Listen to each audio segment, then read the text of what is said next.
दुर्ग का निर्माण सिवाना दुर्ग भारत के राजस्थान राज्य के बाड़मेर शहर की 56 पहाड़ियों में हल्देश्वर पहाड़ी पर स्थित है। यह इतिहास का बड़ा ही गौरवशाली दुर्ग है। सिवाना के इस दुर्ग का निर्माण राजा भोज के पुत्र वीर नारायण परमार ने 10वीं शताब्दी में करवाया था। ये किला गिरी दुर्ग और वन दुर्ग दोनों श्रेणियों में शामिल है। सिवाना किले को कई अन्य नामों से भी जाना जाता है। इसका प्राचीन नाम कुंभाना दुर्ग था, जबकि इसे मारवाड़ की शरण स्थली या मारवाड़ के राजाओं की शरण स्थली भी कहते हैं, क्योंकि मारवाड़ के शासक राव मालदेव राठौड़ और राव चंद्रसेन राठौड़ ने आपत्ति के समय यहाँ पर शरण ली थी। सिवाना किले में कुम्ठ नामक झाड़ी बहुत मात्रा में मिलती है, इस कारण इसे कुम्ठ दुर्ग भी कहते हैं। इसके अतिरिक्त सिवाना किले को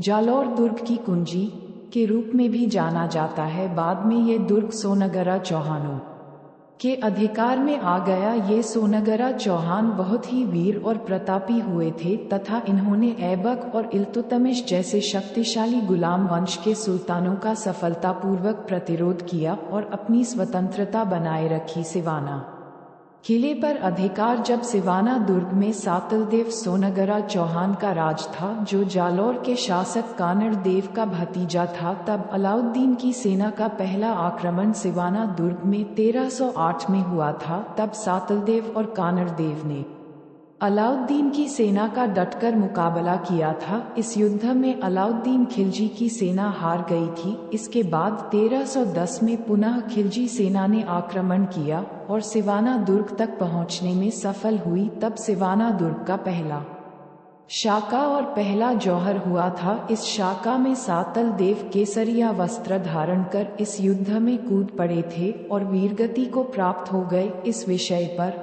अलाउद्दीन खिलजी ने सिवाना दुर्ग का नाम बदलकर खैराबाद रखा, परंतु खिलजी की मृत्यु के साथ ही उनके वंश का सिवाना दुर्ग पर आधिपत्य भी समाप्त हो गया। इसके बाद सिवाना दुर्ग पर राव मल्लीनाथ राठौड़ के भाई जैतमाल और उसके वंशजों का आधिपत्य रहा। सन 1538 में राव मालदेव ने सिवाना के तत्कालीन शासक डूंगरसिंह राठौड़ को पराजित कर दुर्ग पर अधिकार कर लिया। मालदेव के आधिपत्य का सूचक एक शिलालेख किले के भीतर आज भी विद्यमान है। इसके बाद मालदेव के पुत्र चंद्रसेन ने किले को केंद्र बनाकर मुगल अकबर की सेनाओं का लंबे समय तक विरोध किया, परंतु परिस्थितियां विपरीत होने के कारण सिवाना दुर्ग मुगल आधिपत्य में आ गया था। मुगल आधिपत्य में आने के बाद अकबर ने मालदेव के एक पुत्र रायमल को सिवाना दुर्ग दिया, लेकिन कुछ समय बाद ही रायमल की मृत्यु हो गई थी। इसके बाद सिवाना दुर्ग रायमल के पुत्र कल्याण दास के अधिकार में आ गया। अकबर और कल्याण दास के मध्य में संबंध अच्छे नहीं थे, इसी कारण कल्याण दास ने कई युद्ध किए और युद्ध करते हुए वीरगति को प्राप्त हो गया। सिवाना दुर्ग का जौहर सिवाना दुर्ग में 2 साका और 2 जौहर हुए हैं। सिवाना दुर्ग में पहला शाका एवं जौहर 1308 में अलाउद्दीन खिलजी और सातल देव के मध्य युद्ध में हुआ, जब अलाउद्दीन खिलजी के सेनापति कमालुद्दीन ने राजा सातल देव के सेनापति बावला पवार को दुर्ग का लालच देकर किले के भीतर मौजूद प्रमुख पेयजल स्रोत भांडेलाव तालाब को गौमांस से दूषित करवा दिया। जब दुर्ग की रक्षा का कोई अन्य उपाय नहीं दिखा, तब राजा सातल देव और उसके पुत्र सोमेश्वर के नेतृत्व में राजपूतों ने केसरिया किया तथा राजपूत रानियों ने जौहर किया। सिवाना किले का दूसरा साका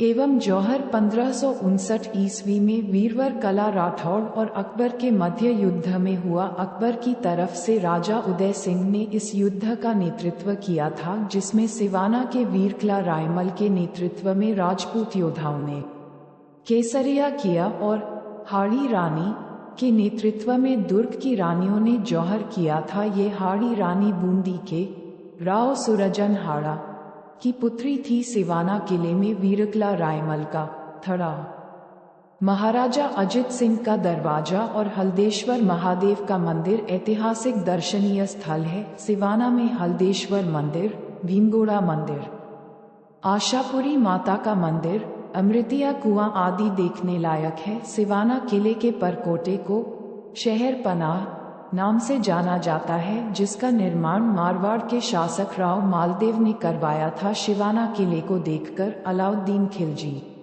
ने कहा था, सिवाना दुर्ग भयानक जंगल में है। इस पहाड़ी दुर्ग पर काफिर सातल देव सीमुर्ग की भांति रहता है और उसके कई हजार काफिर सरदार पहाड़ी गिद्धों की भांति उसकी रक्षा करते हैं। सिवाना किले में शेरे राजस्थान नाम से विख्यात लोकनायक जय नारायण व्यास को भी बंदी बनाकर रखा गया था।